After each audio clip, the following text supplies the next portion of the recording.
Hello, so today I'm going to be talking about Catherine the Great, who was the Empress of Russia and lived between 1729 and 1796. So, first off, a bit about her early life. So, she was born in Stettin, Prussia in 1729, which is modern-day Szczecin in Poland. She was the daughter of a German prince, Christian August von Anhalt-Zerbst, and was originally known as Sophie Frederica August. Importantly, she was related to the Dukes of Holstein through her mother. At 14, she was betrothed to Karl Ulrich, who was the Duke of Holstein-Gottorp, and was the grandson of Peter the Great and thus the heir to the Russian throne. In 1744, she arrived in Russia and was married to her cousin the following year. It was also at this time that she assumed the name Grand Duchess Catherine Alexeyevna. So, when Catherine arrived in Russia, it was being ruled by Empress Elizabeth, who was the daughter of Peter the Great. Her 20-year rule helped to stabilize the Russian monarchy and continue the transformation of the Russian courts into one that more closely resembled the European courts. During this period, Catherine began to have some serious issues with her husband, Karl. He had many problems, including being rebellious, obstinate, and potentially an alcoholic. However, the most serious issue, and the issue that would eventually be Karl's downfall, was his fanatical worship of Frederick II of Prussia. Catherine, on the other hand, was intelligent and devoted much of her time to preparing for her role as sovereign.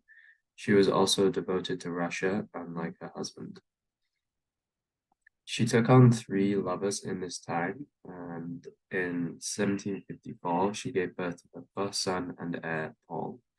Importantly, Paul was potentially not the son of Karl, and it was more likely, especially when we look at Catherine's own memoirs, that she was the son of Sergei Saltykov, who was one of the three lovers that she had during this time period.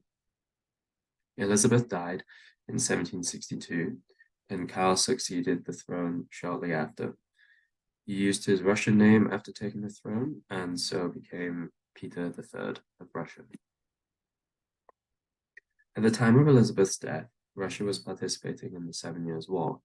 Russia began the conflict allied with France and Austria, and that they collectively were fighting against Prussia. As soon as Peter took the throne, he withdrew Russia from the war and formed an alliance with Frederick II, the King of Prussia. This angered the Russian people, as it became clear that Peter had more love for his native Germans than he did for the Russians. Catherine recognized the discontent of many people within Russia and used this to make her move against Peter.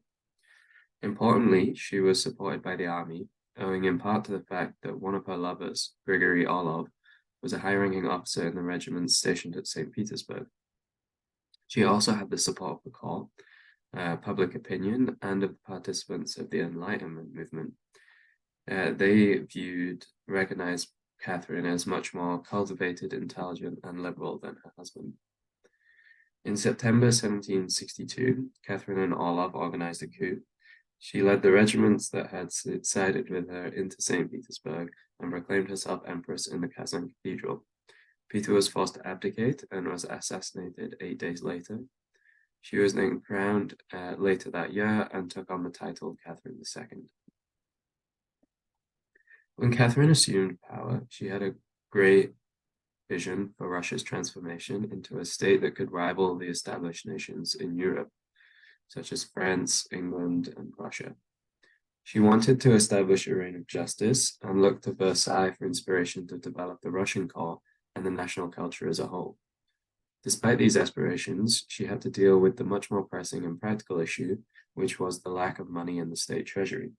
To begin replenishing the treasury, Catherine secularized the clergy, which owned 1/3 of all property and serfs in Russia at the time. This further reduced the power and influence of the clergy in Russia, which had already suffered under Peter the Great's reforms. She also stabilized international relations as she retained the alliance with Prussia, whilst also preserving Russia's more traditional alliances with France and Austria. She resolved the unrest in Poland by appointing one of her easily manipulated lovers, Stanislaw Poniatowski, as the King of Poland in 1764. However, despite her early success, Catherine was still struggling to instigate a cultural reform in Russia, which is what she had hoped to do from the beginning. In 1767, she gathered a commission, which consisted of delegates from across the country and contained members of all social classes except the serfs. The commission were ultimately unable to achieve Catherine's goal of developing a constitution that met all her demands. These attempts at reform were unsuccessful, so she decided to take a different route. She instead focused on inciting national pride, and so in 1768 she declared war on Turkey, an old enemy of Russia. The Russians did seal an important naval victory at Sesme in 1770, but Catherine faced many issues during the conflict. At home, there was a plague in Moscow, which, combined with the hardships imposed by war, started to negatively impact the public's view of Catherine. Then, in 1774, Yemelin Pugachev, a former officer of the Don Cossacks, pretended to be Peter III and began a rebellion against Catherine's rule. Fortunately for Catherine, Russia won the war against Turkey shortly after the uprising began, so she was able to relocate crack troops to crush the rebellion, which resulted in the capture and beheading of Pugachev. However, despite her ability to crush the rebellion, it incited further chaos and dissatisfaction through Russia for her rule. One of Catherine's biggest goals after assuming power was to eradicate serfdom. This was a type of forced labor used throughout the feudal system, whereby the serfs were tied to the land that they farmed, and then they were controlled by the lords who owned the land. Catherine deemed it inhumane and wanted to see it replaced with an alternative form of labor. However, when she was faced with the realities of such an upheaval, she was unable to achieve what she'd set out to do. She depended on the support of the lords, who were dependent on the serfs, and the Russian economy as a whole was heavily reliant on this system. In fact, by the end of Catherine's reign, serfdom had been extended to the Ukrainian region, and the Russian economy was more dependent on serfdom than before she came to power. Ultimately, Catherine funded her extensive military, cultural, and economic projects at the expense of the 95% of Russia that was still agricultural. So now we're going to talk a bit about a really important figure in Catherine's life, who was Gregory Potemkin.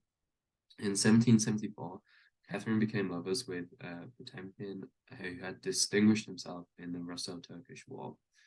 Some historians argue that, although their love affair was shorter than Catherine's affair with Orlov, Potemkin was Catherine's most valued and closest lover. Potemkin was given a lot of power by Catherine and was not afraid to use it. Some argue that the emphasis on grandeur associated with Catherine's reign can be attributed to Potemkin, since he had a much better understanding of the practice than Catherine.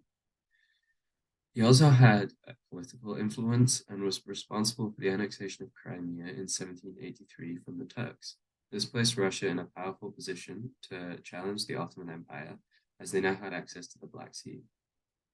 During this time, Catherine also renounced her alliance with Prussia and England. Seemingly, she was returning to her original intentions for Russia. Importantly, she had a keen awareness for diplomacy and was able to avoid a war in Europe by closely respecting the boundary lines that had been agreed upon, despite the fact that Russia no longer had an alliance with Prussia or England.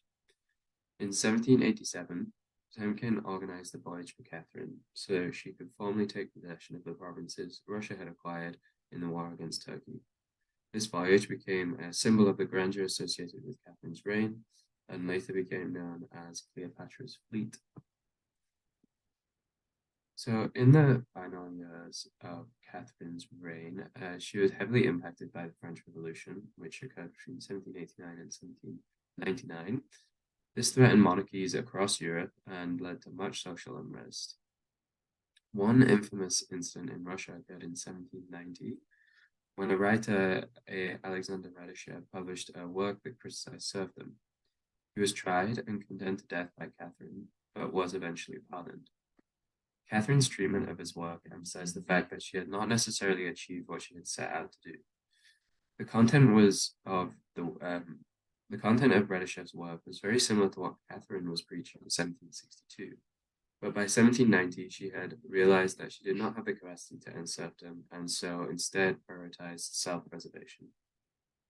Next, Poland took inspiration from the French Revolution and began demanding a constitution.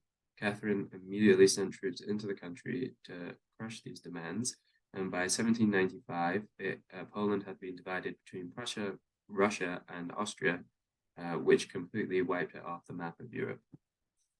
On November 16, 1796, Catherine suffered a stroke and then died a day later. She was succeeded by her son, Paul, who attempted to reverse her reforms and, like Peter III, was sympathetic towards Prussia. This did not end well for Paul either, as he was assassinated in 1801, having ruled for only 5 years.